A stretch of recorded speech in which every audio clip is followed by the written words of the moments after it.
Buenas tardes a todos los presentes. En el marco de las celebraciones del mes de la Ingeniería Argentina, que incluye el Día de la Ingeniería Argentina, el Día del Ingeniero e Ingeniera Argentinos y el Día Internacional de la Mujer en Ingeniería, desde la Facultad de Ingeniería de la Universidad FASTA organizamos esta clase abierta de la asignatura Introducción a la Ingeniería, titulada Ingeniería sin escritorio. En esta actividad, y celebrando el día de nuestra profesión, recorremos algunos de los escenarios más desafiantes en los que los ingenieros desarrollan su labor.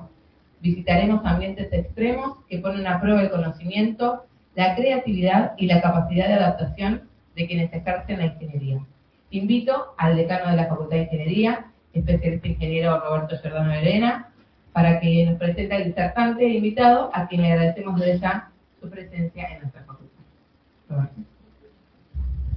Gracias, Santo. Hola, buenas tardes. Bueno, tengo el gran placer de presentar al ingeniero Pablo Recabarren. Pablo es ingeniero electricista electrónico, graduado en la Facultad de Ciencias Exactas, Físicas y Naturales de la Universidad Nacional de Córdoba y magíster en Gestión y Políticas Universitarias de la Universidad de Barcelona, en España.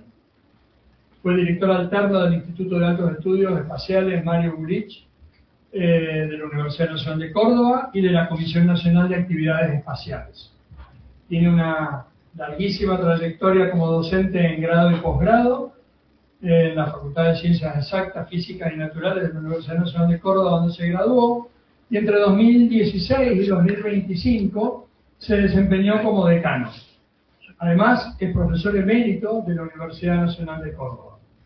Sus áreas de experticia son la electrónica digital, la instrumentación científica para astronomía y aplicaciones aeroespaciales, y la formación en educación superior, específicamente en carreras de ingeniería.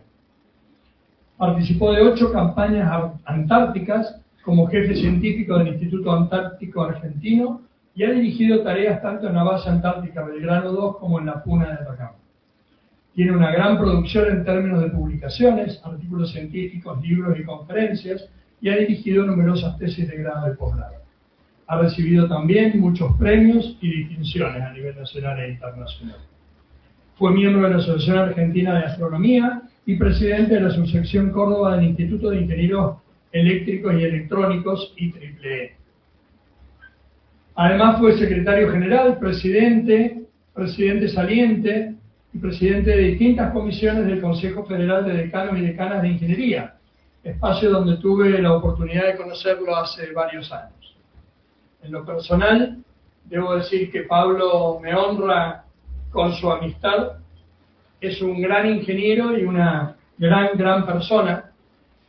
Me constan sus valores, su inclaudicable compromiso con la ingeniería argentina y con la educación universitaria. He tenido oportunidad de compartir muchas horas de trabajo y 1000 batallas junto a él en Confedi.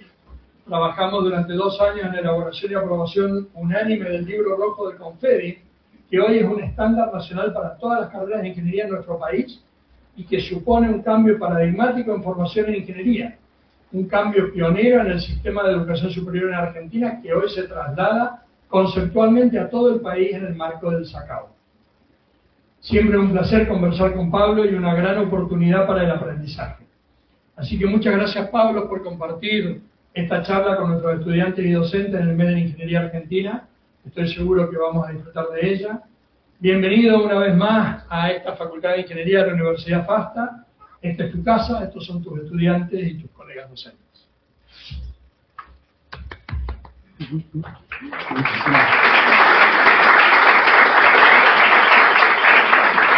Muchísimas gracias, Roberto. Muy buenas tardes, muy buenas noches a todos. Espero que pasemos un buen rato.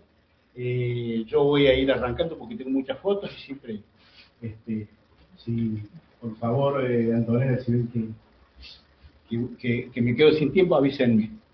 ¿Largamos? ¿Sí? Bien, más o menos de qué se trata esto. El ejercicio de la ingeniería en ambientes no convencionales. Entonces aquí tenemos una pregunta cuando llega el tipo de un cerro y dice, ¿dónde toma de los 20 acá? ¿Dónde? Y no tenemos wifi, ¿qué hacemos? ¿Para qué lado correr? Un poquito, eso es lo que vamos a ver. De todas formas, quiero empezar agradeciendo a Roberto y a todo el equipo, a Antonella en particular, que es la que se ha movido atrás de todo lo previo de mi presencia acá, con Roberto, como él bien lo dijo en la presentación, es un amigo, nos ha tocado trabajar juntos por la ingeniería argentina. Veo que a partir del CONFEI trabajamos mucho en la elaboración de nuevos planes de estudio, de estándares, de todo lo que son acreditaciones. Cuando yo entré a CONFEI, Roberto ya estaba, yo me fui de CONFEI, Roberto sigue estando, así que estén muy orgullosos del decano que tienen, porque es una de las personas, y lo digo con conocimiento, que más ha trabajado, diría, en estos últimos 20 años, por la enseñanza de la ingeniería en el país. Roberto, muchas gracias por la invitación, por supuesto, y gracias a todas y todos por recibirme también. Hasta ahora me vienen tratando fantásticamente bien y no paro de comer mariscos y todo. Bien. ¿De qué les voy a hablar? Un poquito de algunas experiencias que he tenido como ingeniero, y la verdad es que consistieron en experiencias que, a través de las cuales uno va creciendo, y lo interesante es esto de poder combinar la pasión de uno, que pueden ser las montañas, conocer Antártida, viajar mucho en ambientes extraños, y encima trabajando, o sea, que además te pagan. O sea, es la mejor fórmula. Y para empezar, así no se duermen. ¿Cómo imaginan que va a ser su vida cuando sean ingeniero? ¿Quién se anima a decir algo?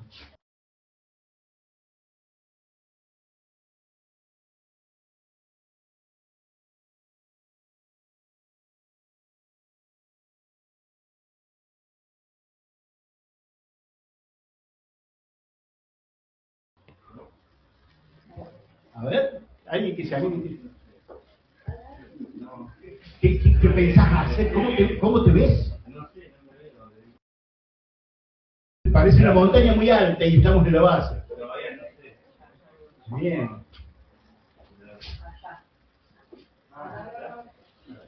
Bien.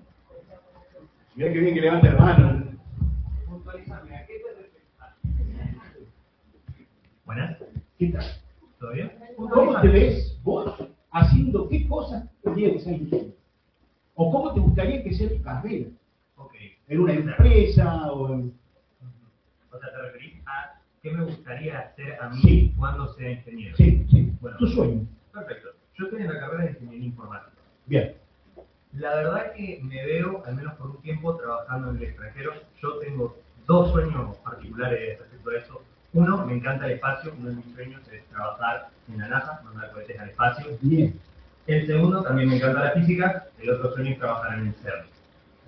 Así que me veo en alguno de esos dos lugares, en algún momento de mi vida. Yo les voy a hacer una confesión. Yo quería ser físico. Yo quería ser físico y visito la Facultad de Matemáticas, Astronomía y Física de mi universidad en estas visitas de orientación vocacional. Y yo quería ser físico. Entonces me dice un físico, me dice, no, te vas a morir de hambre. Estudiar electrónica, ser ingeniero. Ahí tienen mucha física, te vas a dar el gusto de hacer mucha física y encima vas a ganar más plata que un físico. Y lo hice, mal no me fue, no soy millonario, pero ese fue, así que tenemos cosas en común. Bueno, muchísimas gracias, me alegro de ser dando. Les confieso algo, siempre pongo esta foto, no sé qué hace ese tipo de casco en el medio del desierto, pero indudablemente el tipo no tiene escritorio, pero mirá el equipamiento, ¿viste? Está sentadito en la arena. Siempre me causa gracia.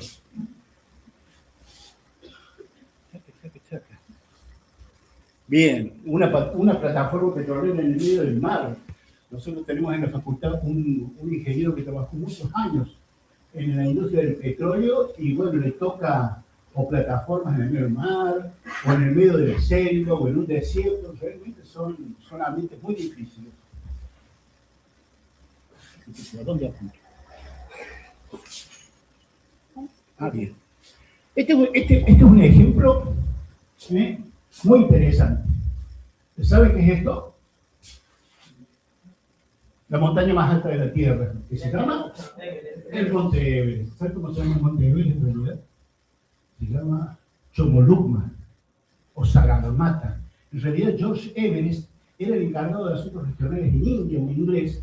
Cuando se descubre este, que se llamaba Pico 15, que no tenía nombre, le pusieron inglés en homenaje a él, que nunca lo vio, el chico. Era un funcionario inglés en la India. Pero bueno, lo que le quería comentar es que acá tenemos la línea verde. La línea verde es la ruta normal de ascenso al Everest por el lado sureste. La línea negra,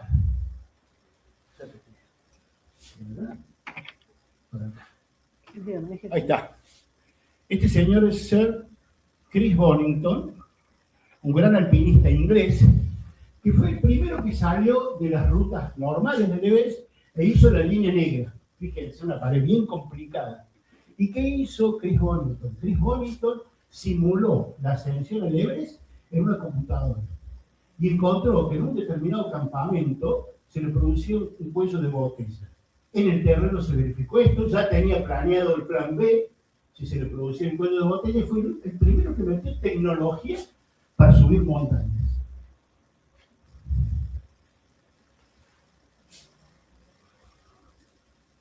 A este no lo conocen ustedes porque ni habían nacido en la época de Peter Norton. Peter Norton, ingeniero informático, brillante, desarrolló sistemas operativos propios. Uno tenía o un DOS o un Windows, y si no, las aplicaciones de Peter Norton para que la computadora funcione. Entonces la idea es hacer un Peter Norton. ¿Viste? ¿Apreté dos veces? Sí. Sí.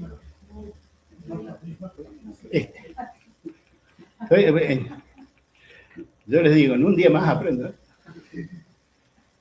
Le sumamos esta gente que le gusta andar por ambientes hostiles y obtenemos al ingeniero Luke Keller de la Universidad de Cornell monitoreando a 5.000 y pico metros de altura una estación meteorológica en la zona de la Puna de Atacama. Fíjense el campo de nubes que hay ahí atrás. Vamos a ir más rápido. O sea, hay gente que se sale del escritorio, que se sale del gabinete y hace estas cosas. Cada vez, digamos que la humanidad cada vez va invadiendo más los terrenos naturales. Entonces la tecnología llega a lugares a donde antes no llegaba. Lo que tenemos que tener presente siempre es hacerlo en forma sustentable, no destruir los lugares en los que vamos a estar. Esos lugares tienen que ser cuidados. Lo que vamos a ver hoy son 3 ejemplos de ambientes particulares. Uno, tal vez la mayor cantidad de slides que veamos, se desarrolla en Antártida, en la base más austral que tiene Argentina en este momento en forma permanente. Después vamos a ver...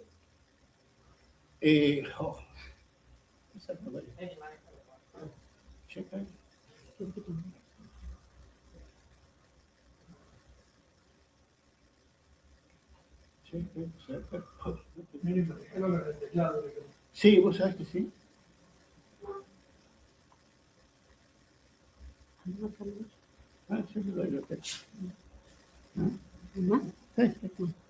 Yo soy muy primitivo. Después vamos a ver una serie de trabajos que estuvimos haciendo para astronomía en la Puna de Atacama, en el norte de Chile y en el norte de Argentina, a 5.000 y pico de metros de altura. Y las últimas filminas van a ser sobre trabajos en el espacio exterior, sondas, satélites, que le gustan a amigo que quiere ir a la NASA, a trabajar a la NASA. Y ahora nos metemos un poquito. Primero vamos a ver algunas cositas de Antártida que son muy interesantes. En general, hay relativamente poco conocimiento sobre lo que es Antártida en realidad. La gente cree que estamos en un lugar... Les pregunto, ¿es grande o es chica la Antártida? Échenme una vez. Lugar grande, territorio grande, chico. Under Armour. Grande, chico. ¿Quién se anima a abrir? Grande. ¿Cuánto de grande? Está bien. A ver, lo voy a precisar un poco más. El sector antártico reclamado por Argentina. Grande, chico. ¿Tomaste en cuenta también el territorio marítimo? Todo. bastante grande. Fíjense, el problema es que en los mapas se lo dibuja a otra escala. Entonces mucha gente dice, si vos debes conocer a mi tío porque ese año él estuvo, digo, tu tío estuvo a 2000 kilómetros donde yo estaba. Y empezamos a tomar conciencia de que es un lugar bastante grande.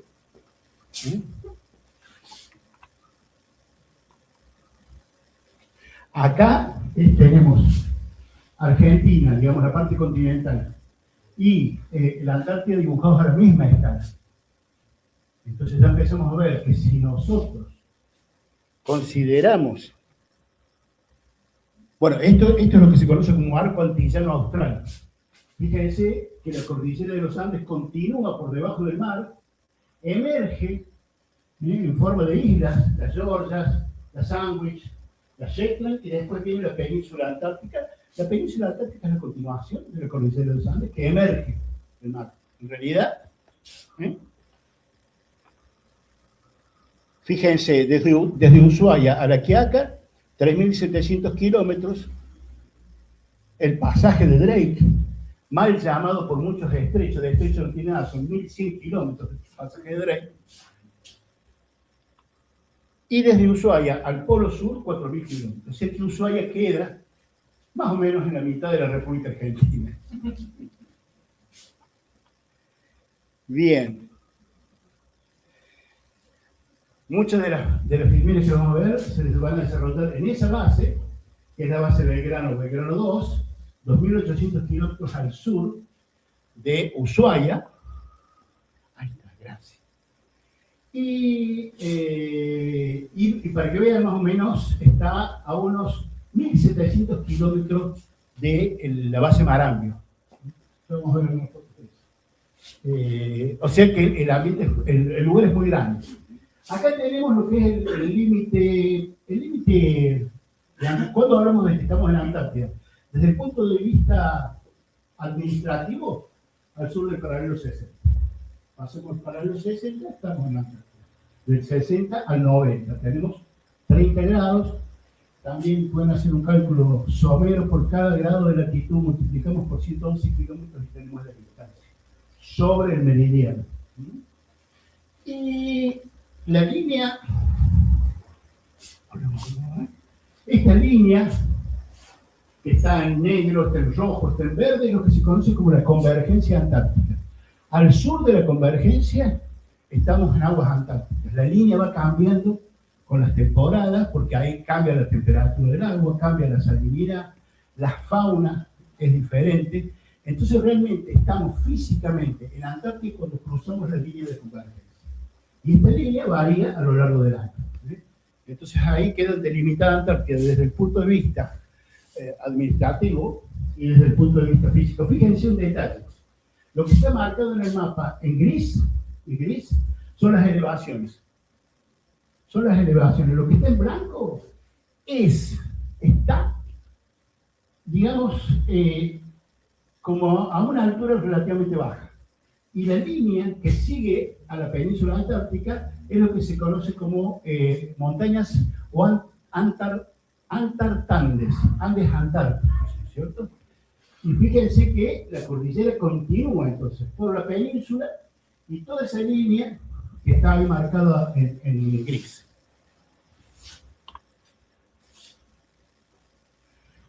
Comparativamente, el tamaño de Antártida, digamos, el continente, Australia completa entra dentro de Antártida, y lo que tenemos acá a la derecha es lo que está, lo blanco está debajo del nivel del mar, lo blanco está debajo de 0 metros. Entonces, mucho de lo que nosotros vemos y que parece continente en realidad es hielo. Si se derrite el hielo, queda esto que está acá, y la península deja de ser una península, pasa a ser un grupo de islas. Y pregunto, ¿Antártida es alto o es chato? Bajo. Chato y bajo, muy bien, gracias.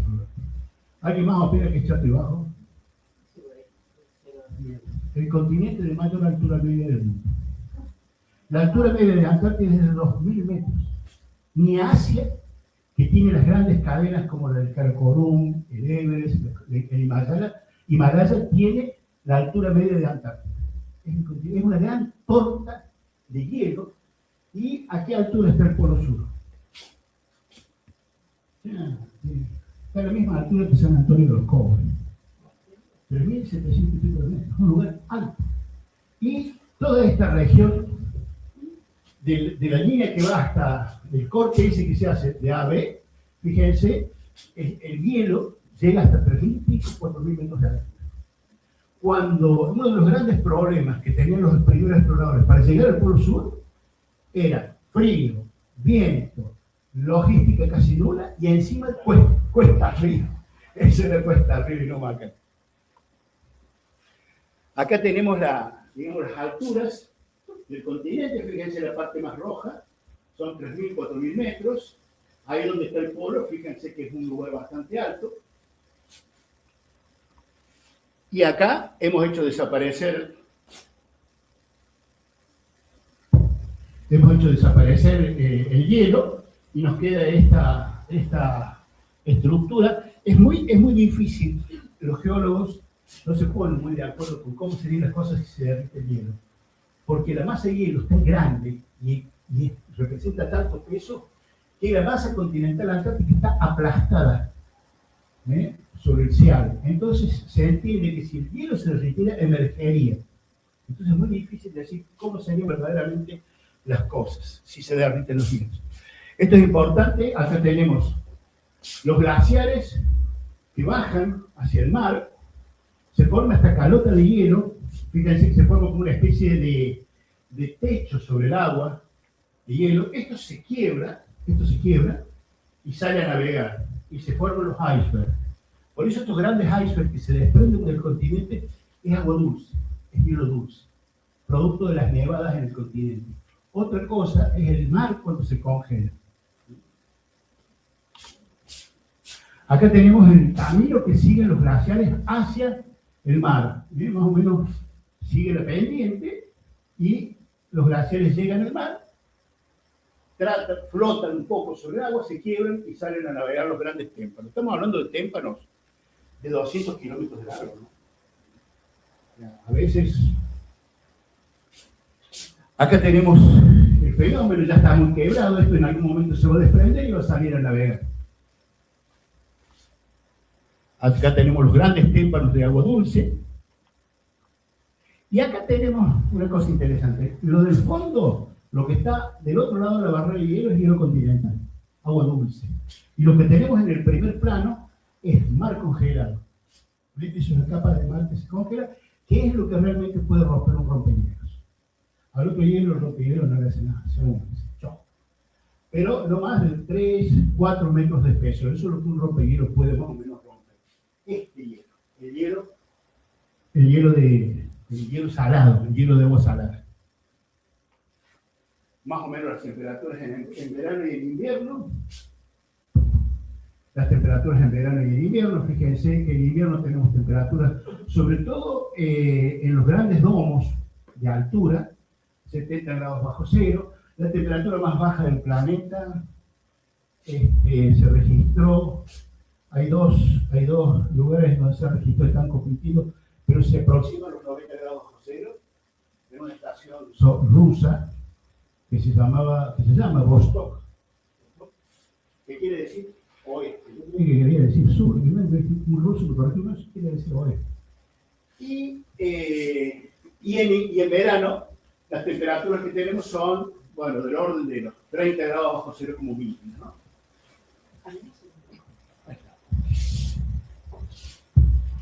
Bien. Acá tenemos digamos, un diagrama de lo que estuvimos viendo recién en las fotos, ¿no? Esto que el glaciar llega hasta el mar, queda como, forma como esta plataforma que en algún momento se va a cortar y va a salir a navegar. Pero lo interesante de acá es que el aire frío del interior del continente se vuelve muy denso por la temperatura baja. Se va a deslizar hasta llegar al mar. Pregunto, ¿a qué temperatura está el agua en la Antártida? La temperatura del mar. A ver, acá juega ese.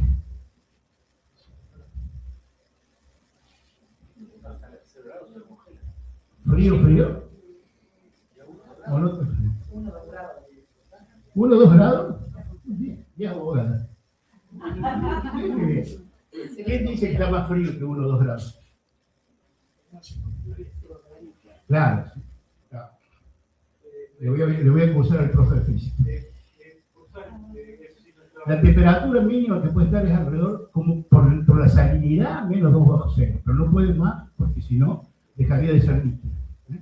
Pero eso hace que sea muy superior a los 30 o 40 grados bajo cero que tiene la flecha azul. Entonces va a llegar ahí al calor y va a subir, va a ascender, y se va a formar una convección en las costas que se llaman vientos catabáticos. El viento famoso de la Antártida, esas imágenes de los tipos agarrándose en todos lados porque no se lo ven, es un fenómeno de costas. En el interior del continente es todo muy tranquilo, casi no hay viento, casi no hay precipitación. No digo que es como me retrata en verano, pero es bastante más llevadero que las costas. Las costas son las que tienen el clima más riguroso. Acá también tenemos cómo viajan los vientos catabáticos, siempre hacia las costas. Y fíjense la velocidad del viento en el interior del continente, no más de 7 metros por segundo, relativamente calmo. Y a medida que nos acercamos a las costas, el viento se vuelve mucho más intenso. En la península atlántica, si bien no está en el continente, como una cadena montañosa, no hay lugar para que haya, es como que un lugar apantallado, digamos, por la montaña, entonces no se dan grandes vientos. Precipitaciones, lo mismo, las precipitaciones en el interior del continente son muy bajas y son mucho más fuertes a medida que nos acercamos a las costas. Esto es una foto tomada en Belgrano de una tormenta de brisa, 200 km por hora, arrastra mucha nieve, es lo que en la cordillera se llama el viento blanco, la versión polar es el blizzard, y la sensación térmica, que es la combinación de baja de temperatura y viento, llega a los 90, 100 grados bajo cero. O sea, la exposición en estos momentos es muy comprometida para el ser humano, muy riesgosa. Empezó el blizzard y hay que esconderse y guardarse. Y además, otra particularidad de Antártida y de los polos en general, es que la Tierra es como un gigantesco imán, ¿cierto? Por eso tenemos el polo norte, por eso tenemos el sur, y por eso la brújula nos señala. En principio, hicieron creer del norte. Por ahí, la brújula es mentirosa. Pero esta es la configuración del campo magnético de la Tierra. Esto es un dibujito muy ideal, ¿no? Muy ideal. Pero fíjense que el polo norte o el polo sur magnético y el geográfico no coinciden. No coincide el eje de la Tierra, que es el geográfico, con el lugar a donde señala la brújula. Y acá tenemos esta diferencia angular entre el geográfico y el magnético, que es a donde apunta la brújula, y esto se conoce como declinación magnética. Los navegantes lo conocen, porque saben que no se pueden guiar completamente por la brújula, pero no solamente eso, sino que cuanto más se acercan al polo sur, mayor va a ser la desviación este. El que se dio cuenta de esto era un navegante muy famoso, muy conocido, que tenía una ruta de navegación a Islandia, era comerciante, y en esta ruta de navegación a Islandia, él veía que cuanto más iba hacia el norte, mayor era el error de la brújula, comparado con las lecturas que le daban las estrellas, y el tipo se daba cuenta de que había una gran diferencia, y que esa diferencia aumentaba a medida que se acercaba al polo. En uno de esos viajes a Islandia, el tipo levantó una canoa del tipo que estaba en semidesnudo arriba de la canoa. Y dice, ¿qué hacen estos locos acá? Por supuesto estaban medio muertos, pero estaban vivos. Entonces el tipo dijo, si esta gente, y los de la canoa señalaban hacia el oeste. Y el tipo dijo, si estos están vivos, en las condiciones en que están, es porque no muy lejos, hacia el oeste en tierra, y ellos vienen de ahí. Esta persona se llama Cristóbal Colón. Y era mucho mejor un navegante de lo que la gente cree. Un tipo bastante hábil y se dedicaba a vender unos mapas que se llamaban portulanos. En la época de los veleros, era el lugar donde una bahía, una rada, era donde se refugiaba un velero para que la tormenta no lo hunda. Y él vendía esos mapas. Y era como que recorría las costas. Muy interesante. Bien, no, el anterior. Y acá tenemos 5 polos. El polo sur geográfico. Fíjense dónde está el polo magnético. El polo magnético está sobre el mar, a 2000 kilómetros de distancia del polo geográfico. O sea que ahí la declinación magnética es muy grande.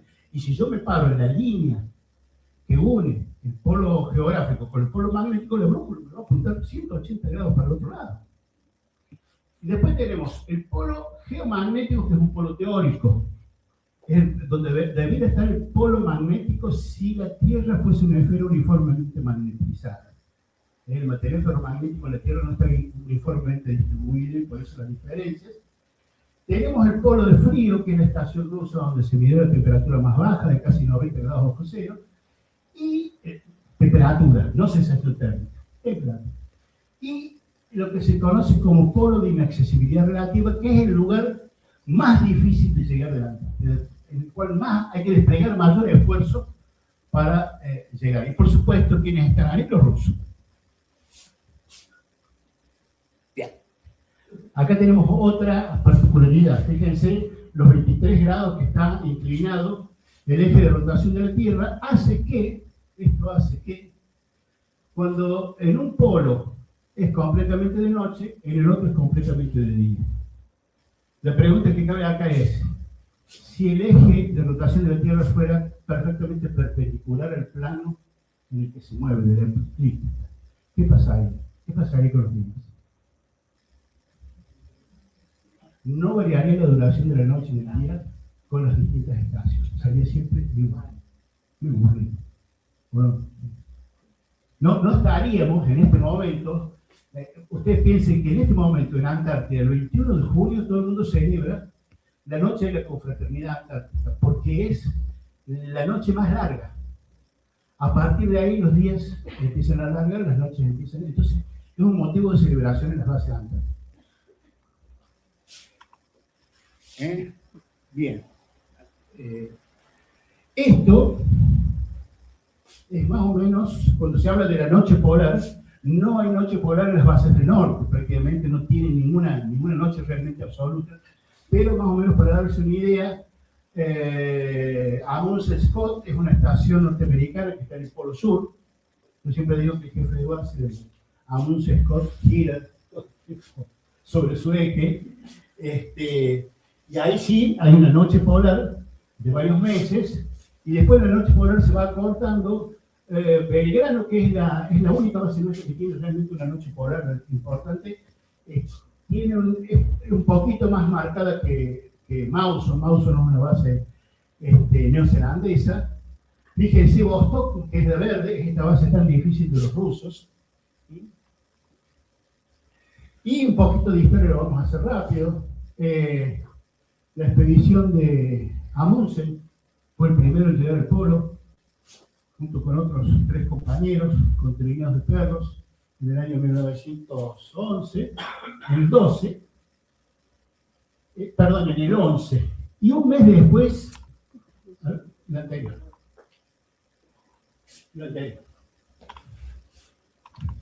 Ahí está, Amundsen, una expedición casi perfecta. Los noruegos tenían su tradición, ellos a medida que iban, suena duro hoy, a medida que iban consumiendo los víveres, necesitaban menos perros de trineo. Entonces los iban comiendo. Y con esos perros comían los otros perros. Es costumbre de los inuits, de los esquimales, no sabían mucho de manejarse en estas regiones. La siguiente. La expedición de Scott, ingleses. Una expedición que en general se consideró como mal organizada, con demasiadas improvisaciones, una expedición pesada, poderosa, en la cual Scott tomó una serie de decisiones que lo condujeron a la muerte. Murieron los 5. Lo terrible es que murieron a 11 kilómetros, murieron de inanición, de hambre, a 11 kilómetros de un depósito de 1 tonelada de comida. No llegaron. La tormenta los clavó ahí, no podían seguir, y llegó un momento que se sentaron en la bolsa de dormir a despedirse de los familiares. 2 habían muerto antes y 3 murieron en la carpa ya cerca de la comida, pero los ingleses en la época, estamos hablando de 1902, criticaron mucho a la expedición de Noruega, de Amundsen, y diciendo que un inglés jamás va a comer perro. Saquen sus propias conclusiones. Hay una... aquí están las dos rutas que siguieron, la roja es la de Amundsen, la verde es la de Scott, una verdadera carrera. Hay muchas películas sobre esto, se los recomiendo al que le guste el tema. La siguiente, y esto es la máxima epopeya en el sector antártico, la expedición de Shackleton. 2 años. El barco donde está, dice, Endurance Trap, el barco queda atrapado por el hielo. Lo curioso es que el barco llega hasta cerca de la costa, que se llama Tierra de Coates, la Tierra de Coates. El barco queda atrapado en el hielo, no puede bajar a tierra. El plan era, como ya se había conquistado el polo, la idea era cruzar la Antártida de lado a lado. La expedición imperial transantártica inglesa. O sea, no habían llegado al polo, le ganaron los noruegos, algo había que hacer mucho más pomposo, y cortar la Antártida por el medio era el objetivo.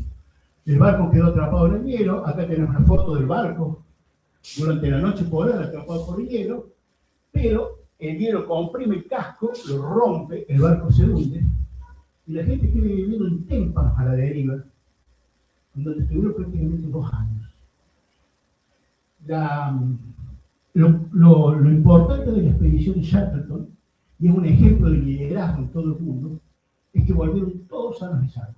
Solamente a uno le tuvieron que cortar un pie que se congeló, pero estuvieron 2 años bollando en los témpanos, pero Shackleton los trajo vivos a todos. Es una historia muy interesante, y también hay muchos libros, hay mucha... esto es bien interesante, fíjense, cuando Shackleton convoca gente para la expedición, dice, se buscan hombres, dice, para un viaje audaz, mucho frío, pocas comodidades, largos meses de completa oscuridad, peligro constante, dudosa, digamos, la seguridad es muy dudosa. Dice,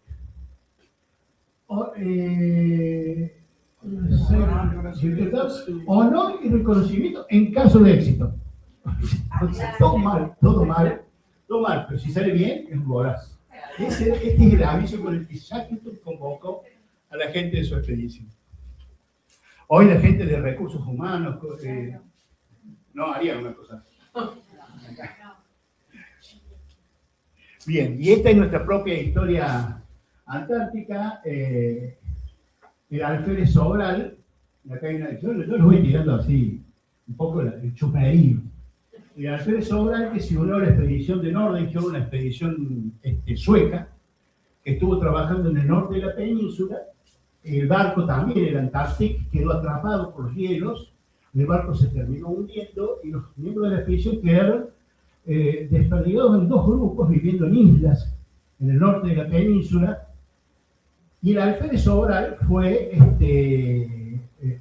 integró la expedición invitado por los suecos. Él era un marino argentino de la Armada Argentina.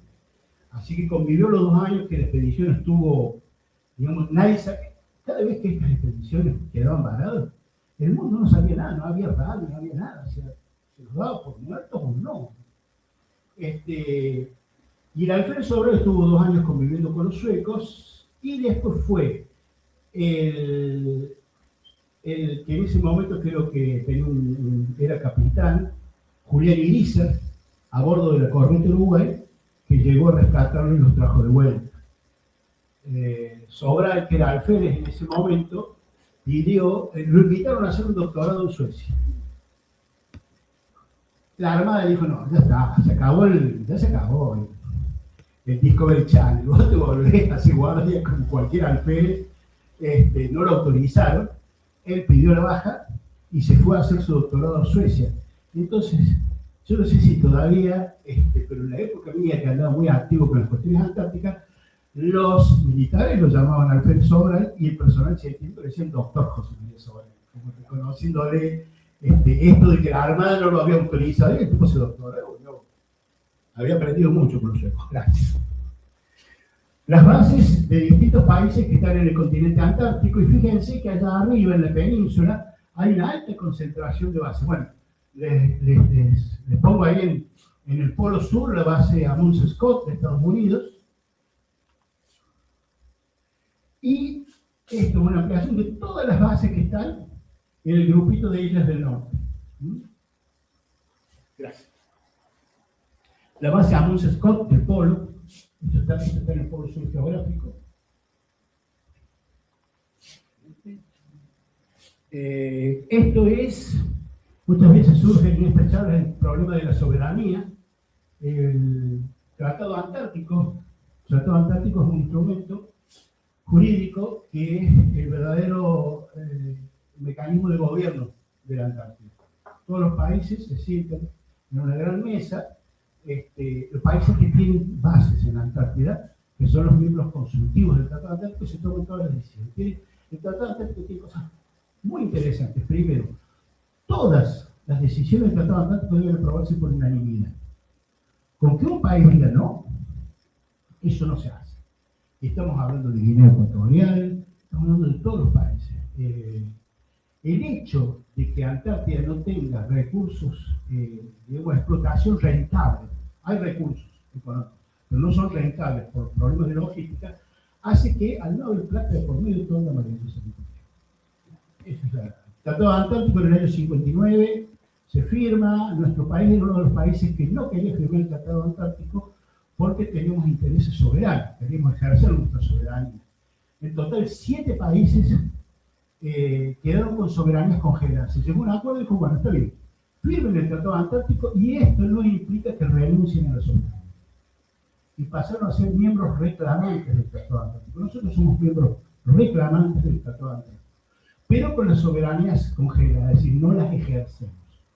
No ejercemos soberanía y si alguien de otro país está al lado de una base argentina, tiene todo su derecho en hacerlo.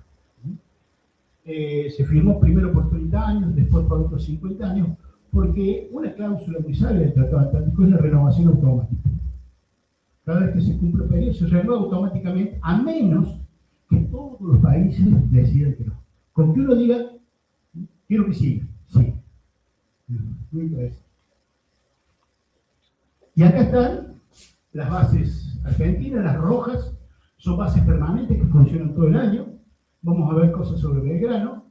Y las que están en amarillo son bases que solamente funcionan en verano.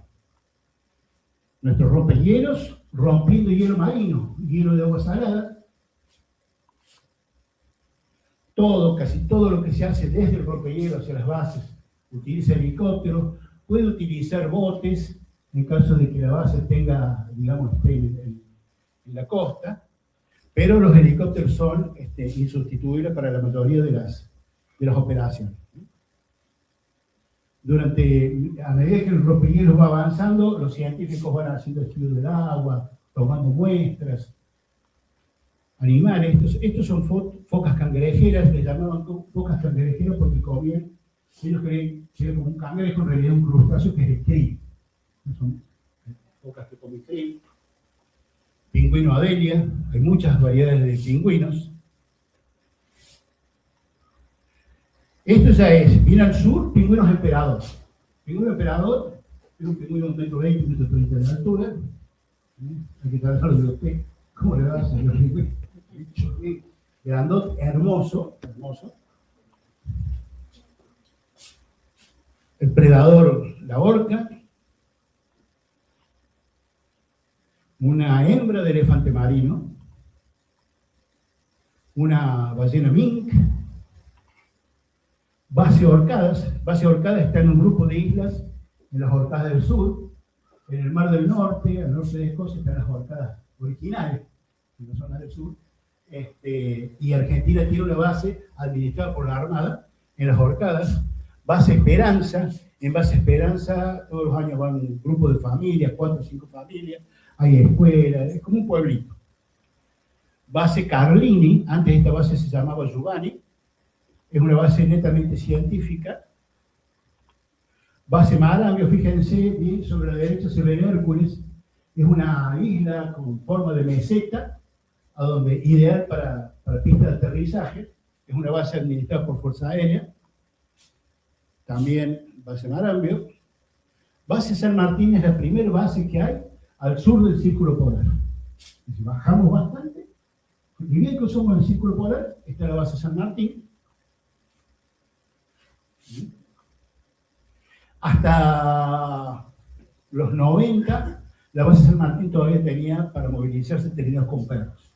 El Tratado Antártico resolvió que el perro es un animal exótico al continente que trae una serie de inconvenientes de impacto ambiental, ecológico. Entonces todos los países tuvieron que sacar a todos los perros. El que conoce Ushuaia y ha ido a Ushuaia alguna vez, han ido del Valle de los Jastres. Bueno, muchos de estos perros ya han muerto todos por digamos, la duración de la vida de un perro, pero los llevaron a Ushuaia. A mí me tocó estar uno de los viajes en los que traíamos una tanda de perros, y era muy curioso que los perros no sabían tomar agua, más caliente. Entonces los perros les tenían que enseñar a tomar agua al perro, porque en el continente antártico no tomaban agua. Acá está el buque invicado quiere decir que se monta sobre el hielo marino y queda como estacionado, ¿no? Frente a Base Belgrano.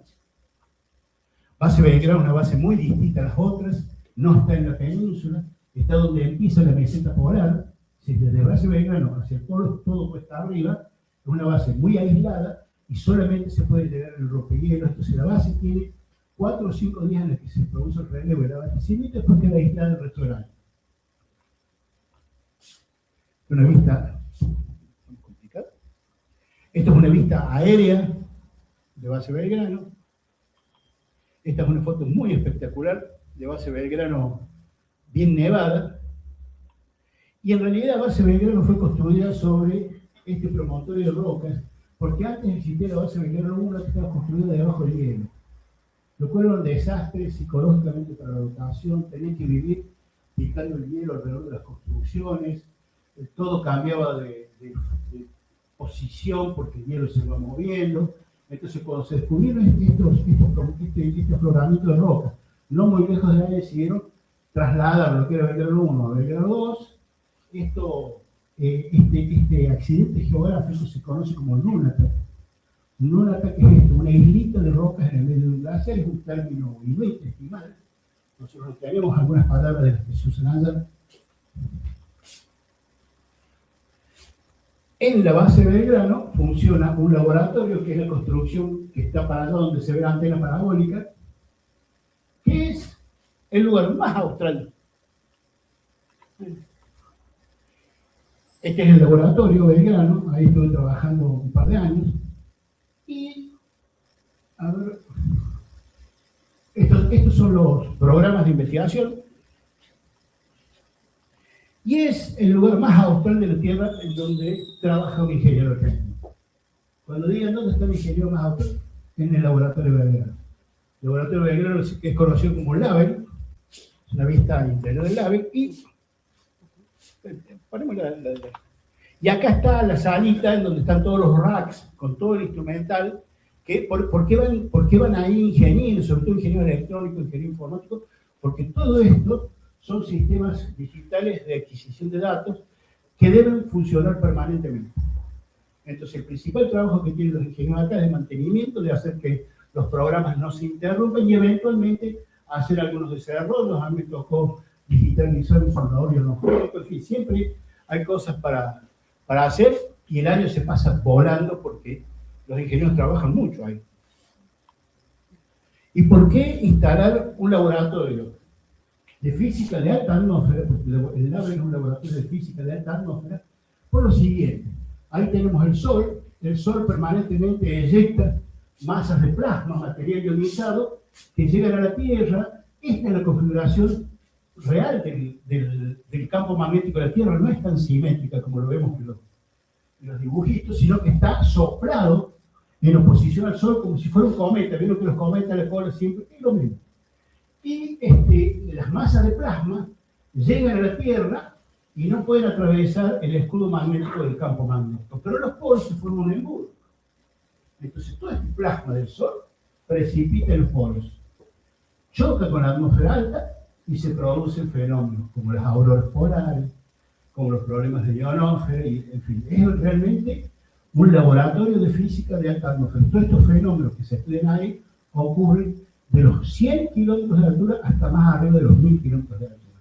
En base a Belgrano no se estudia el pingüino, no se estudia la ballena, no hay animales, de hecho que no hay animales en todo el año, pero sí se trabaja mucho con esto porque los polos son realmente una ventana de conexión con el resto del sistema solar. Bueno, esto es lo mismo, la explicación. Fíjense, las líneas azules son el plasma que viaja, las líneas rojas el campo magnético. En los polos esto puede entrar y genera las auroras que están marcadas ahí en verde. El fenómeno es exactamente el mismo que el norte. Cuando hablamos de auroras boreales, boreal quiere decir el norte. Entonces es el mismo fenómeno y en general es simétrico, ocurre en los dos polos a la vez. Porque la masa de plasma envuelve a todo el planeta. De hecho que la Tierra puede tardar 4 o 5 días en atravesar una nube. La precipitación genera las auroras. En los laboratorios de altas latitudes se registra todo eso, ¿cierto? Pero es exactamente el mismo fenómeno. La única forma de reconocerlo, cuando ustedes vean fotos, digan, esto es una aurora boreal, es una austral. Fíjense si hay árboles. Si hay árboles del norte, por en Antártida no hay un solo árbol. Pero en el norte sí, porque digamos, el norte está poblado mucho más hacia el norte, hacia el polo, que en el sur.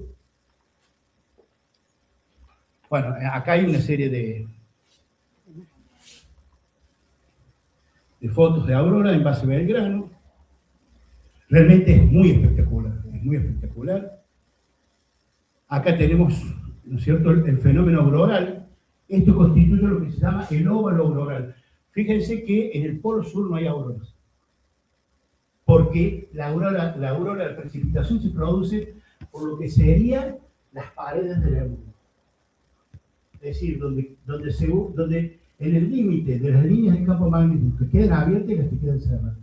En las cerradas no puede entrar, en las abiertas sí, y es como si uno vertiera líquido en un embudo. Viaja por la pared del embudo y precipita y se forma esto que se conoce como óvalo auroral. Una aurora en Neptuno. Si hay algo de atmósfera y hay campo magnético, se van a formar auroras en el planeta que sea. Acá y en la China, ¿sí?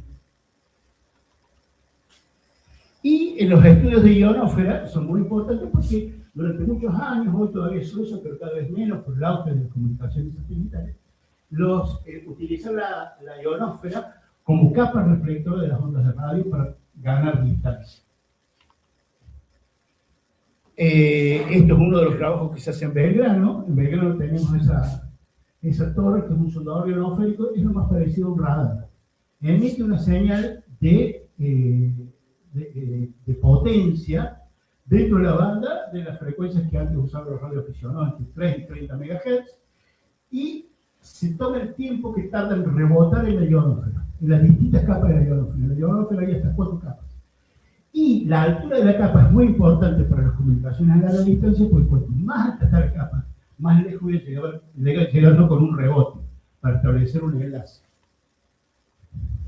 Esto es un ionograma, trabajo de ingeniería. Estos son un fenómeno que se conoce como circuitos atmosféricos. Si hay un rayo, un relámpago, estas líneas rojas son líneas de campo magnético, pero forman una especie de ducto con especial distribución de densidad electrónica, y las ondas de radio viajan por el ducto como si fueran por una guía de ondas. Todavía estoy diciendo cosas que fueran, pero viajan con muy poco desgaste de energía. Entonces rebotan varias veces en un continente, en un polo y en el otro, y Y a medida que se va deformando, se van escuchando como silbidos, coros, al punto tal de que durante la Segunda Guerra Mundial, los operadores de radio que hacían radio de escucha del enemigo escuchaban estos sonidos. No sabía qué era, y se pensaban que era de origen humano, ¿no? A lo mejor un rayo, un relámpago lo produce. Siempre y cuando el sol se porte bien. Si el sol me manda nubes de plasma, me altera todas las líneas rojas, el ducto se cierra y no escucho sin duda. A ver si no. Dale, a ver si.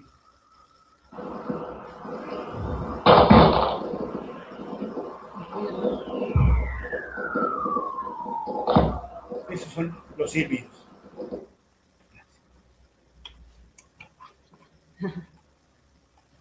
Está bien.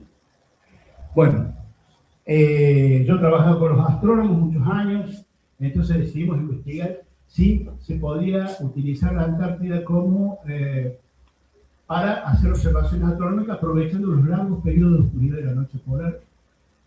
En cualquier otro lugar de la Tierra observamos durante la noche, sale el sol, se acabó, todo el mundo va a dormir, toques un cafecito y empezar la noche siguiente. Acá se puede hacer el estudio de forma continua durante varios días.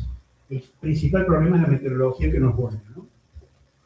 Y llevamos este telescopio, que lo tuvimos funcionando unos años, pero ya después vimos que no, en realidad la meteorología lo hace muy complejo. Globos para estudiar el tema del agujero de ozono. Fíjense, en realidad el agujero de ozono. Fíjense que el Antártico es bastante circular, si se quiere, y tenemos el tema de los vientos catabáticos. ¿Sí?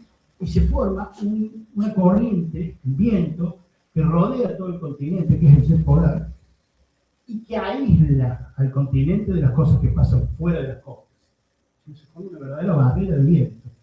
Entonces, el ozono es oxígeno ionizado por el sol. Acá durante 3, 4 meses no tenemos sol, el ozono desaparece, y en la primavera, cuando debe aparecer el ozono, vemos que no se regenera el ozono, que sigue faltando. Por supuesto que al cabo de un mes, 2 meses, aparece el ozono, pero sí esto denota que cada vez hay menos oxígeno en la atmósfera. Sino que en el Antártico, gracias al aislamiento que genera el jet polar, lo podemos notar. Pero esto es un problema de disminución de oxígeno en toda la Tierra. Belgrano, esta no puede pasar nada. La vida en Belgrano es muy particular. En Belgrano se tiene que sacar hielo permanentemente para derretirlo y tener agua, no hay agua líquida. Entonces se forman estos túneles en donde se guardan las cosas, también se hacen salidas al terreno, y todo lo que sea entretenerse un rato. Bien, esto es bien interesante porque esta gente está juntando meteoritos marcianos. La mayoría de los meteoritos vienen de Marte. ¿Cómo saben que es un meteorito? Porque en estas grandes extensiones de helado, si no hay montañas cerca, la única forma que sobrevive ya no queda es porque es un meteorito. Y se hace todo un programa de colección de meteoritos. Y esta también fue una cosa muy importante, que fue el impacto del cometa Shoemaker-Levy en el año 94, un cometa que chocó contra Júpiter. El cometa se fragmentó y varios fragmentos del cometa dieron contra Júpiter, pero claro, la gente, los astrónomos del mundo se pusieron a estudiar esto, porque ya lo veían venir, la trayectoria del cometa.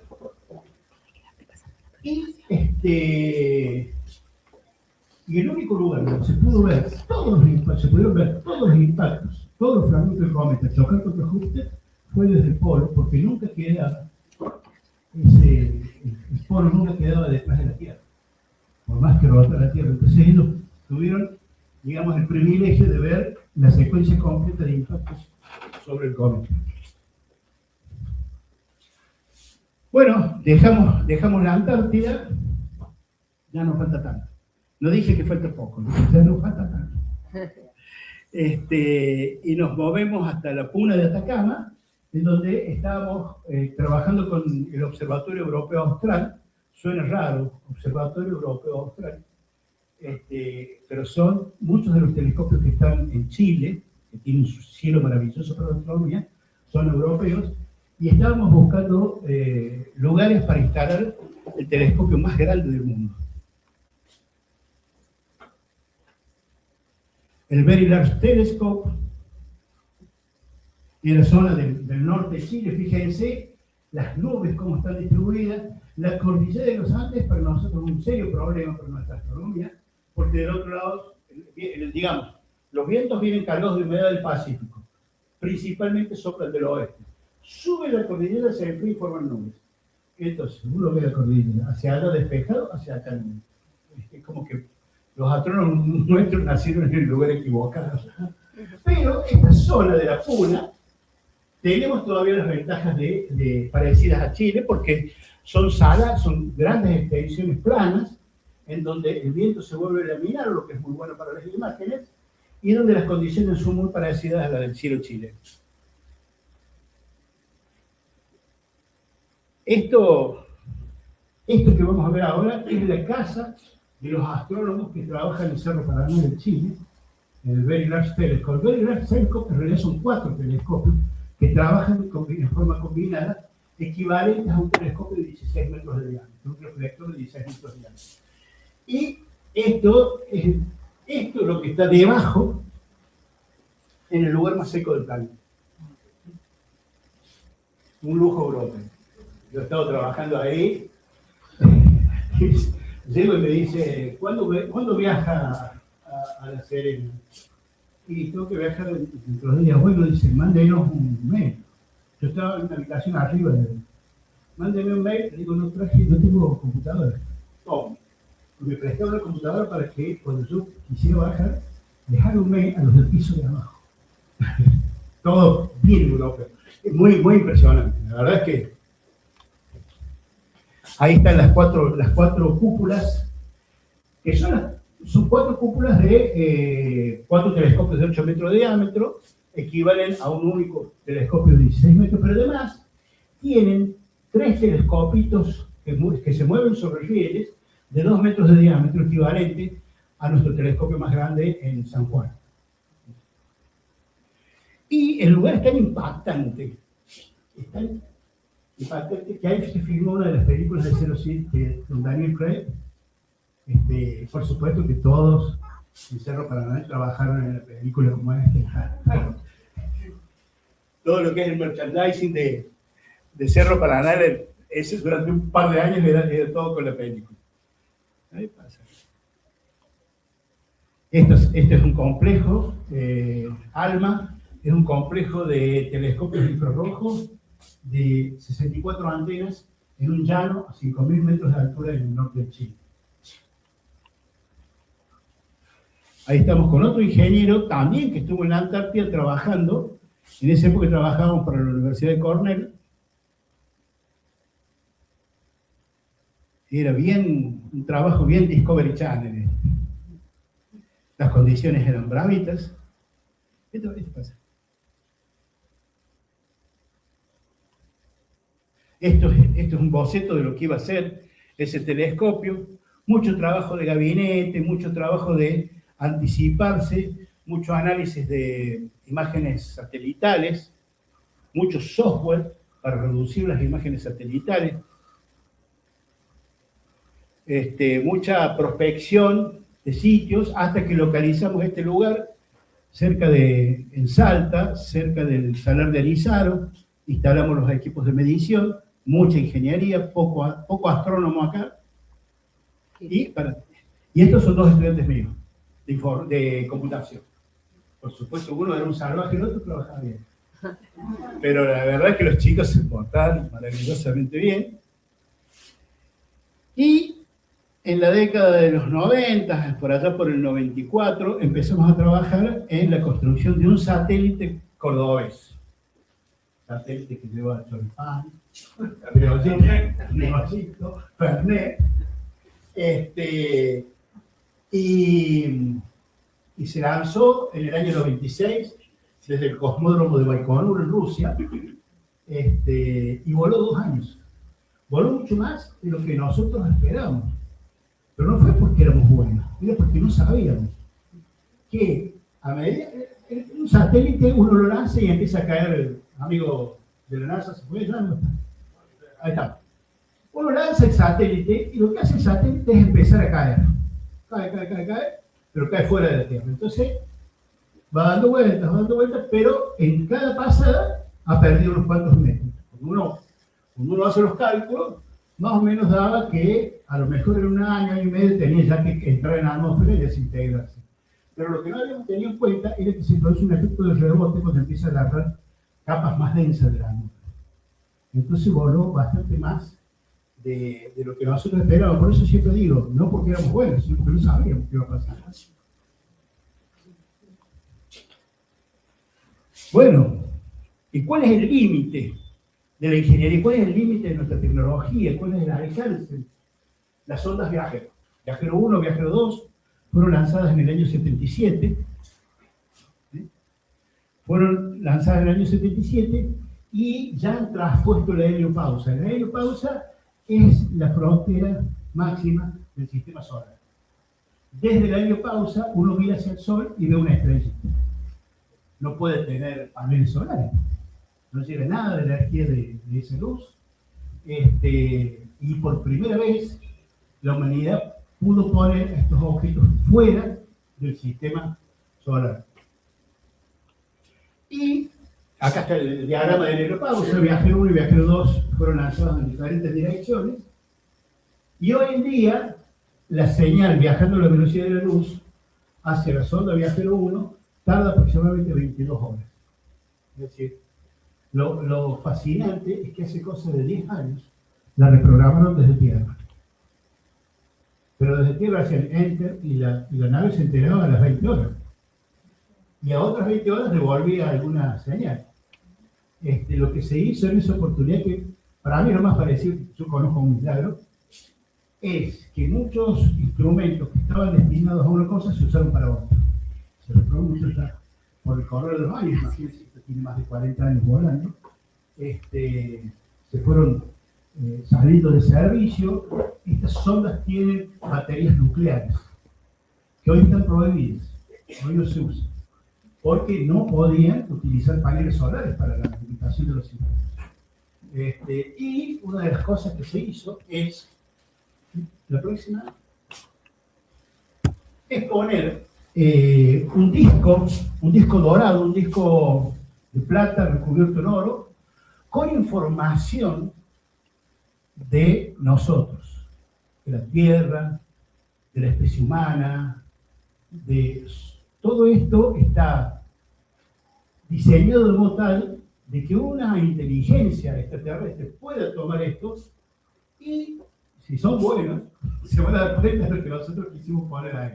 Es muy gracioso porque hubo muchas discusiones, pues se quería poner, por ejemplo, bueno, que la especie humana, primero son chiquitos, después más grandes, después viejos, después que hay mujeres, que hay varones, que hay distintas razas, negros, asiáticos, arios, pero lo que no se dieron cuenta, o mucha gente se puso en abogado del diablo y se puso en la posición de un extraterrestre que agarra eso y dice, mira, los terrícolas cuando son chicos son negros, cuando tienen mediana edad son asiáticos, cuando son grandes son blancos.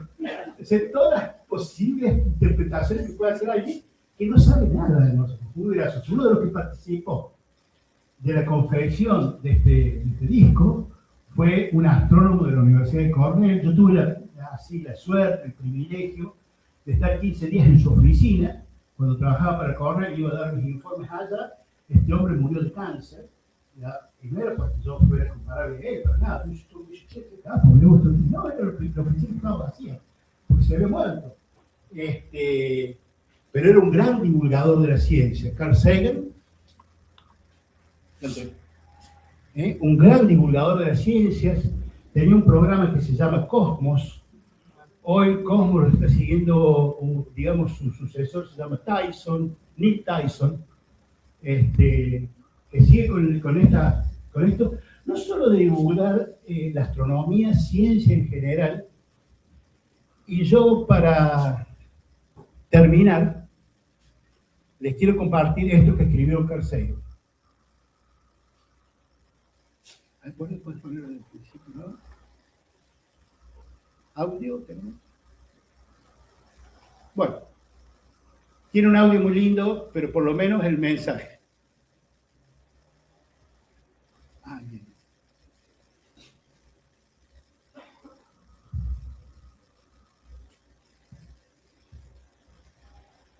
From this distant vantage point, the Earth might not seem of any particular interest.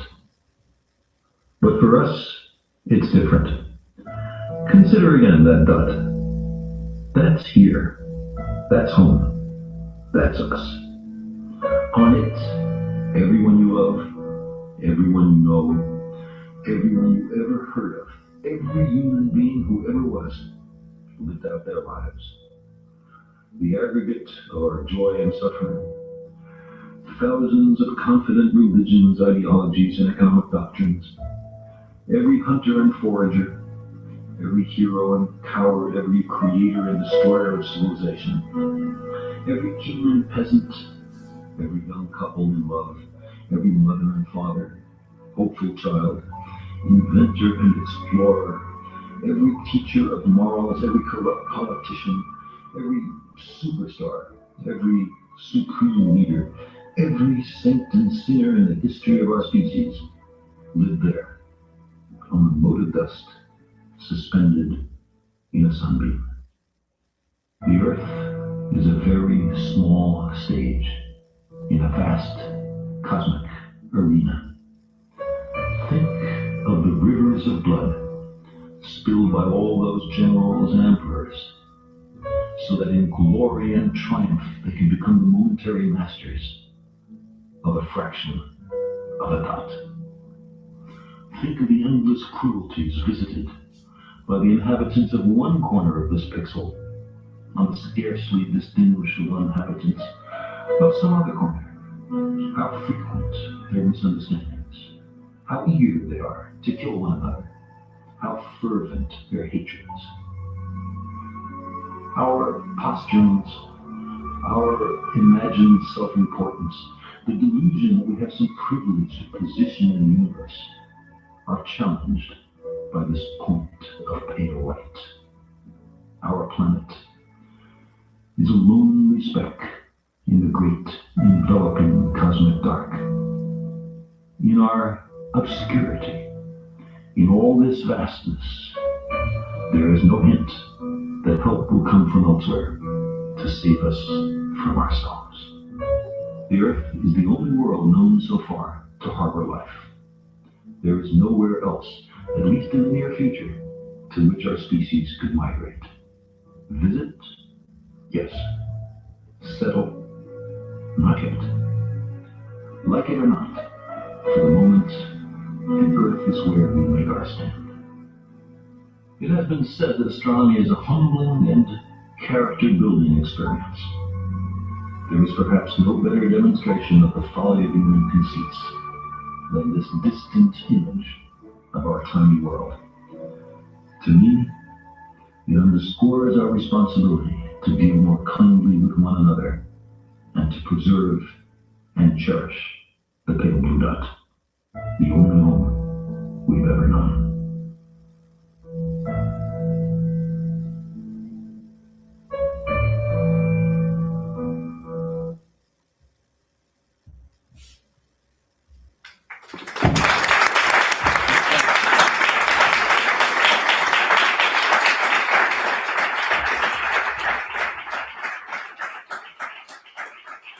Bueno, muchas gracias, Pablo, por esta espectacular disertación. Vamos a abrir el espacio de preguntas. Creo que lo dejaste todos con la boca abierta. ¿Alguien quiere hacer alguna pregunta?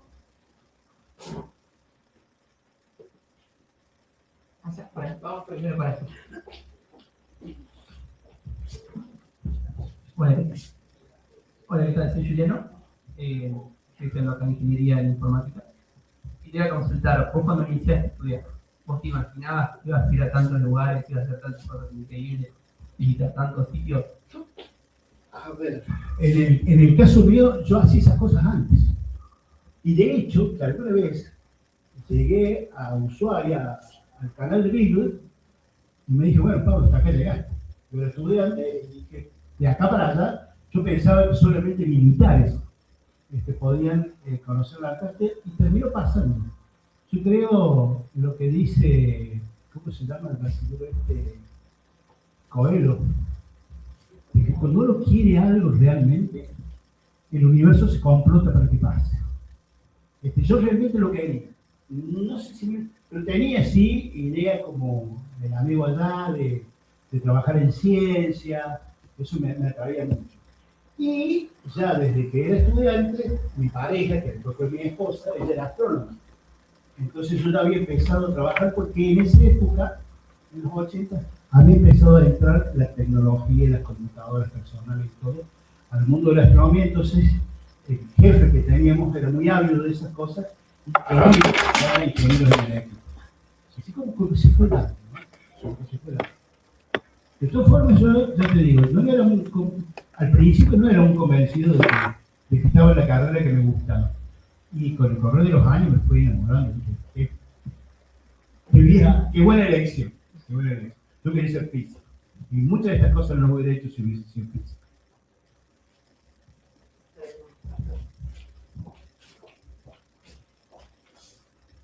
Una curiosidad personal, ya que tuve un tío que me contó en el momento de la viajada a la Antártida y me mencionó el tema del silencio antártico. Entonces, un poco la pregunta es, ¿cómo es la vida cotidiana de las personas que viven allá y que en condiciones astronómicas favorables o climáticas favorables pueden hacer una vida más o menos al aire libre? O sea, ¿cómo sería eso? Uno se va habituando. Yo siempre digo, las señoras van a hacer las compras en Beirut en medio de las bombas, y uno se acostumbra a todo. El silencio antártico. Cuando nosotros sentíamos silencio, nos asustábamos mucho porque algo estaba mal. Porque quiere decir que el generador de la base se para. Es permanente y abundante. ¿No es cierto? Entonces, nosotros implementamos en los 2 años un sistema de vacaciones de junio.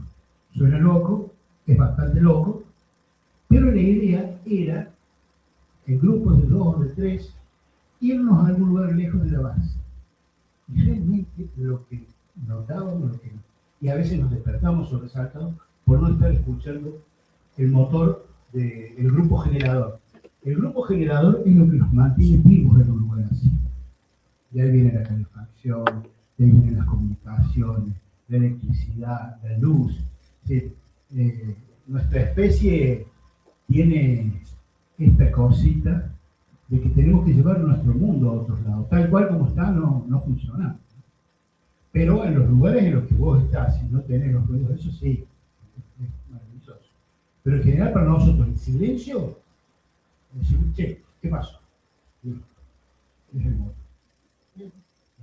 Teníamos 4 grupos generadores que iban rotando y los mecánicos de la base, digamos, la principal ocupación de los mecánicos era mantener los grupos funcionando. Grupos que era una semana cada uno, paraba, se le hacía un mantenimiento completo, cambio de aceite y todo, se pasaba al otro grupo. Sí, yo me acuerdo que antes de mi campaña, de la primera, se avisaba a todo el mundo que se iba a parar el generador, entonces que dejen de hacer lo que estaban haciendo los equipos de radio y todo eso, porque a tal hora se cambia de motor. Se cortaba, se hacía el cambio, y cuando el motor estaba, digamos, en revolución, se volvía a dar energía a la base. Y después, ahí con otros 2, implementamos un sistema que podemos pasar de un motor al otro sin sacar de servicio nada, hacerlos entrar en fase, y eso fue todo un logro muy celebrado. Pero sí, o sea, hay lugares donde el silencio es absoluto. Pero hay muchas fuentes de ruido, ¿no? Y en lo otro, en una base como Belgrano, el viento, ¿no? Es un lugar bastante ventoso. Así que es parcialmente, digamos, en el caso mío. Yo por ahí, una reflexión, una pregunta. Primero voy a empezar por la reflexión, digamos, el valor de la ingeniería. Los que nos formamos en ingeniería, yo me siento orgulloso más que aparte de la admiración por el trabajo realizado. Creo que el alcance de la ingeniería es impresionante. O sea, en cada paso hay ingeniería, desde la construcción, el diseño, en todo hay ingeniería. Con lo cual uno se siente orgulloso luego de formar a ser parte de esa casta, voy a decirlo así, que no se malinterprete. Y segundo, la pregunta es respecto de la obsolescencia tecnológica en esos medios hostiles, ¿no? ¿Cómo en ese medio tan hostil, digamos, manejaban esto de la cadencia en el recambio tecnológico, en el recambio estructural? Bueno, por supuesto que comparto tu visión de la ingeniería y un poco la idea de poner esta última parte de las ondas de Agero es de que cuando alguna civilización sepa algo de nosotros, va a ser a través de las obras de ingeniería. En este caso, en las ondas, ¿cierto? Pueden ser señales de radio, puede haber muchas, pero indudablemente que la ingeniería es lo que lleva el impacto de nuestra especie casi ya sin frontera. Y con respecto a la obsolescencia, yo te diría que es parecido a lo que pasa en cualquier parte. En la época mía, fue una época en la que, digamos, en la que yo estaba muy activo con la electrónica, me tocó el pasaje del mundo analógico al mundo digital, me especialicé en temas de electrónica digital, y uno de los trabajos que nunca faltaba era reciclar equipos viejos analógicos, convertirlos a digitales. Hoy en día, en un país en donde, digamos, hay un país potente económicamente, no se recicla nada, se tira y se compra nuevo. Hoy hablábamos con Roberto durante el almuerzo de estas cosas, ¿no? Y de alguna forma el ingeniero argentino siempre tiene que estar poniendo toda su capacidad en tratar de alargar la vida útil de los artefactos que, bueno, porque siempre estamos renegando con problemas de presupuesto. ¿Alguna otra pregunta? Bueno. Vamos a dejar con preguntas.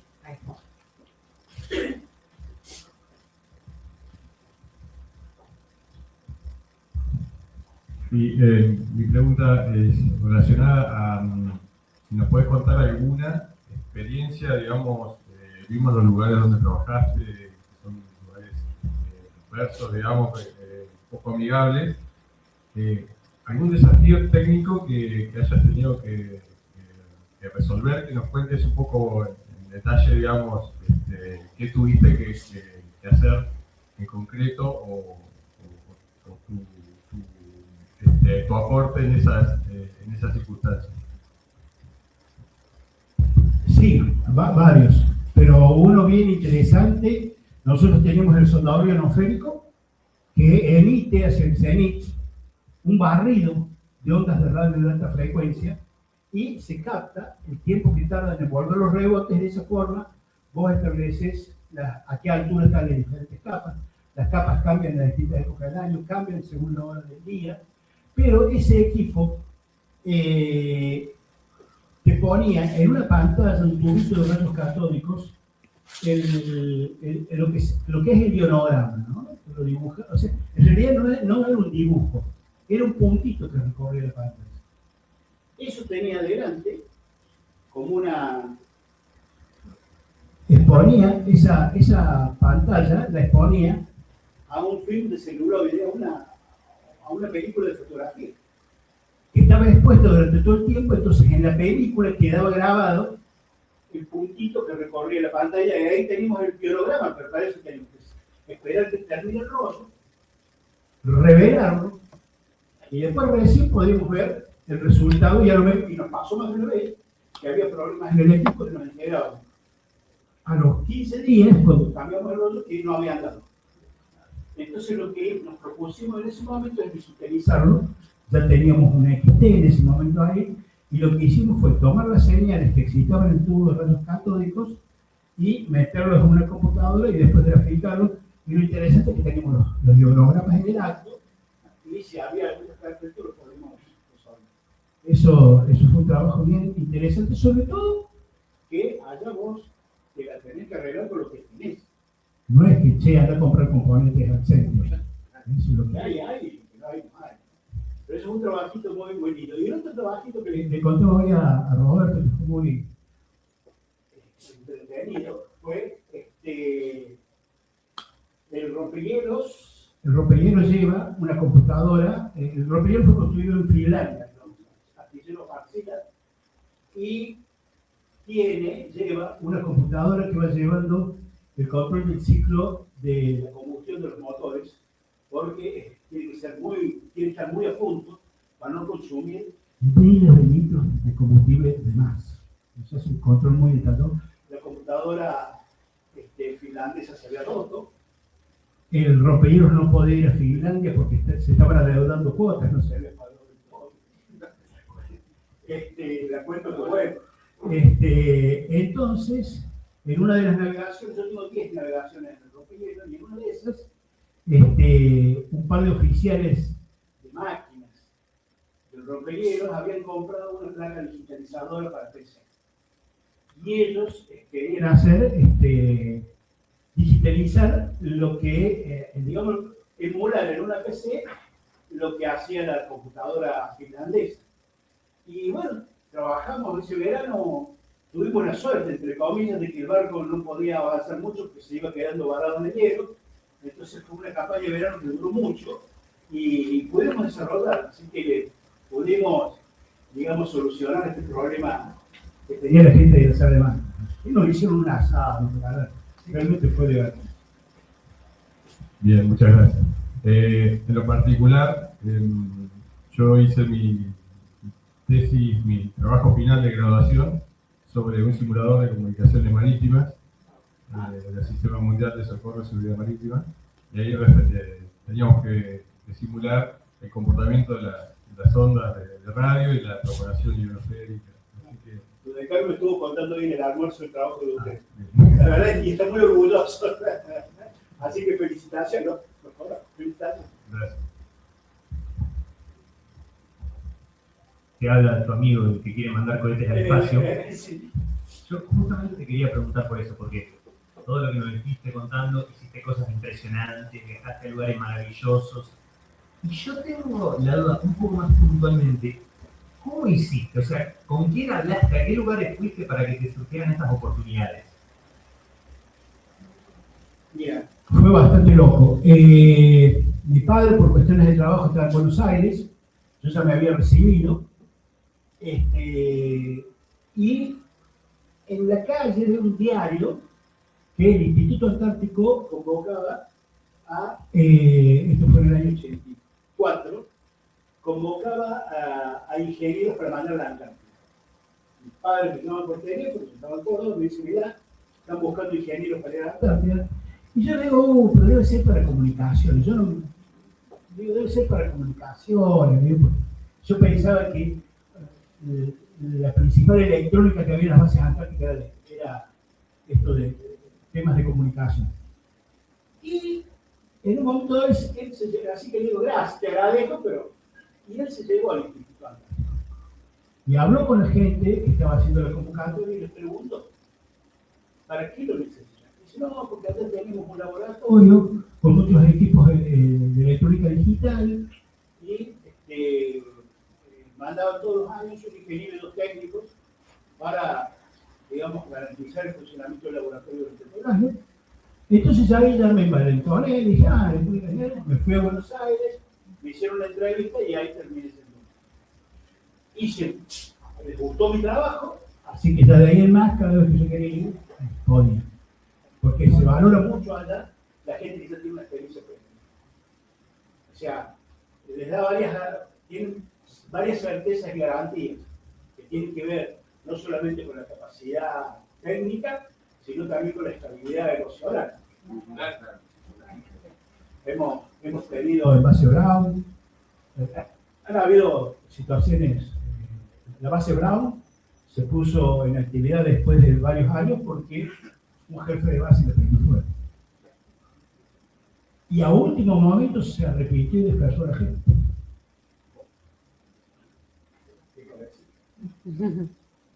Entonces, que alguien, digamos, conozca los temas técnicos, pero además volvió tan loco como fue, no más. Esperaba alguna garantía.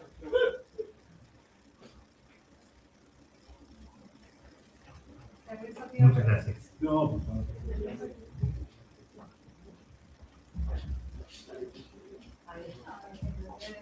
Eso te iba a preguntar, Pablo, el tema de la temporalidad, ¿no? En el ejercicio, en el desempeño del rol, ¿no? Y de la cuestión del proceso, de las funciones del proceso, de las esperas, ¿no? Sí. ¿Cómo hacías? ¿Ibas, venías? ¿Cuánto tiempo estabas? Y después volvías. No. A ver, yo tengo 2 campañas de invierno que son las del año completo. Si vos querés hablar de las esperas, en una de esas campañas, cuando el barco había salido para buscarnos, chocó en Puerto Madryn en el puerto, le abrió un rumbo de 4 metros, así que nosotros estábamos ya esperando el barco, y el barco volvió a dique seco porque había que reparar el tanque. Nos queremos morir. Eso representó 1 mes y medio más de campaña. En general, lo que sí aprendimos, en el año 85 éramos una dotación, en Belgrano la dotación era bastante reducida, 16 personas, y de esos 16 volvimos 5 en el año 89. Vamos a pasar un par de años, después aprendí que cada vez que volvía tenía que buscar esposa de nuevo. Una esposa una vez de la persona, 2 veces no. Y se te va a estar haciendo toda la vida por un año, no es útil. Pero este grupo de 5 personas incluso se generó como una camarilla que al principio los nuevos no les gustaba mucho. Nosotros teníamos un contacto y un diálogo como muy afín, entonces en algún momento tenemos que abrir un poco la jugada. Pero lo que sí aprendimos en el año 85 era, por ejemplo, la dotación de la gente de ejército, porque iba gente de ejército, la base administrada por ejército, va gente de Fuerza Aérea por la estación meteorológica, y va científicos del Instituto Antártico, que era lo nuestro. Y para nosotros la noche polar se pasó muy rápido, porque esto es más fenómeno hay. Las auroras, todo esto, lo ves solamente si está oscuro. Las auroras del hemisferio norte, cuando estamos nosotros en invierno, existen, no ocurren, las podés censar con los instrumentos, pero no las ves porque te digo. Entonces estábamos muy ocupados durante la noche polar y se nos pasaba volando. Ejército trabajaba hasta el mediodía. Trabajaba solamente hasta el mediodía y eran unas bromas, todo el mundo con mala cara, como que, digamos, el encierro y eso, trabajamos más sobre la psicología de la gente. Entonces, ya para el año 89, vino de jefe el que habíamos tenido en el 85 de segundo jefe. Y dijo, acá se va a trabajar todo el año. Acá no va a haber una disminución de actividades durante la noche polar. Y se trabajó hasta el día sábado. Y toda la cuestión de convivencia fluyó mucho mejor. Para el manejo de emociones, ¿tenían algún espacio para, en ese momento? Sí, yo creo que ahí el tema de emociones es muy importante. Primero, el que está dirigiendo el jefe y la contención de los que ya tienen experiencia para eso. Esos son los que se acercan al que está deprimido. Bueno, la va a pasar, ¿viste? Y tratar de sobre todo esto, ¿no? Estar ocupados todos los días. Porque si eso lo trasladamos a otros ámbitos, ¿no? Como por ejemplo ahí hablábamos de el gas, a otros rubros, otras actividades también, ¿no? Como si fuera la energía, con espera, en estos periodos largos, periodos que se extienden de actividad, sin ver a familia, sin ver el mensaje me parece muy importante. Nosotros teníamos en esa época, hoy en día, por ejemplo, las bases están comunicadas por internet. Entonces eso te acerca al mundo. En aquel entonces vos tenías un turno de radio a la semana, que hablabas con tus familiares, con tus seres queridos, y si había auroras, si la ionósfera estaba mal, listo, no te comunicabas. Y eso generaba mucho malestar. Y el otro factor que levanta mucho el ánimo es la comida. Los antrópicos, sobre todo los polares, te dicen, bien comunicado y bien comido. Buen año. Bien comunicado, bien comido, buen año. Un buen cocinero, tipo, digamos, creativo. Yo tuve los 2 años el mismo cocinero, un tipo que se daba maña con todo, pero para las fiestas patrias, el tipo hacía las medialunas, la factura, se animaba con comidas bastante gourmet. Ritualizar un poco la cosa, ¿no? También, Sí. con los rituales. Teníamos base Belgrano 2, era la continuidad de Belgrano 1. Una base Belgrano 1 se crea en el Año Geofísico Internacional en 1957. Todo lo que se pudo traer de Belgrano 1 fue a parar a Belgrano 2. Y lo que nosotros teníamos era una filmoteca en blanco y negro antigua, que era un placer ahí. Yo vi películas de Drácula con Bela Lugosi, por ejemplo, eso no lo tenés bailando bajo la lluvia. Realmente, pues, Kelly, ¿viste? Los chicos no quieren escuchar qué le pasa a estos viejos. Pero era así de club. Y en las películas eran los sábados. Hoy en día, están todos cada uno con su compu, gente que va ahora y dice, llega a una base. Y no deja nada, el puto jugador no lo toma. Así se lo llevan, tiran una bomba de neutrones. Pero bueno, van cambiando la gente. Una pregunta que un tema que me llama la atención es otra ingeniería.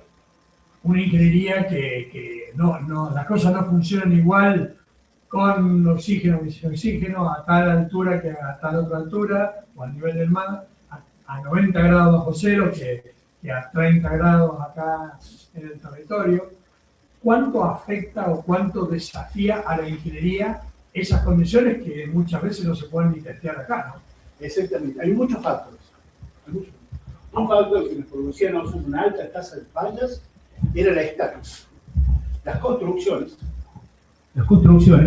son de materiales plásticos, fibra de plástico con 2 capas de fibra de plástico con un aislante en el medio. Los vientos friccionan sobre estas estructuras y generan esta, que vos te acercabas durante una tormenta de viento a una pared y eran unos chisperíos bárbaros y producían muchos componentes transistores y quemaban. A lo mejor el equipo estaba desenchufado, pero una descarga eléctrica, eso generaba muchísimas fallas. Entonces, pero ya más o menos, gracias a las experiencias anteriores, ya desde antes de ir vos te comunicás con los que están. Si tráete esto porque te va a hacer falta, tráete lo otro, se rompieron tantos chips, que más o menos te van pasando la data de lo que está haciendo falta. Y en el caso de Belgrano en particular, como tiene soldador ionosférico, el soldador ionosférico es un kilovatio, una antena, pero la antena está arriba tuyo. No es que tenés el soldador algo así. O sea, salís de la elite de roca y son todos campos de grieta.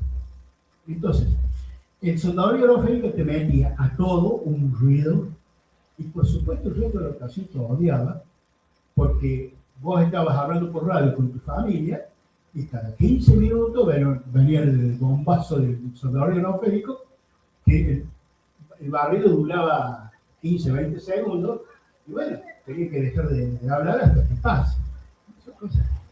Pero ese es un problema porque ese ruido se mete en todos los registros. Entonces, todos los registros vos, cuando después los pasas en limpio, tenés que marcar que está el pico, es el soldador ionosférico.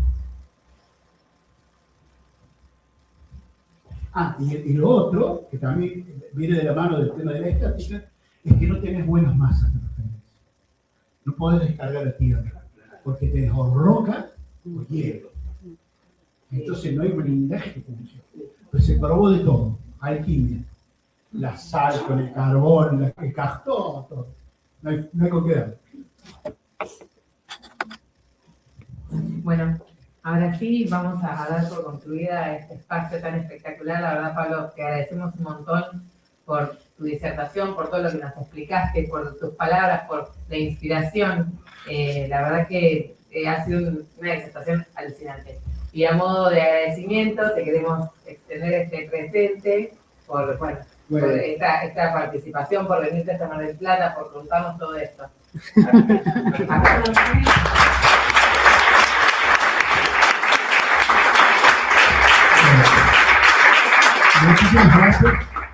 Muchísimas gracias. La verdad es que me están tratando maravillosamente bien, y a los que les guste la andante y todas esas cosas, les cuento que con lo de hoy ya han demostrado que tienen suficiente paciencia. Muchas gracias.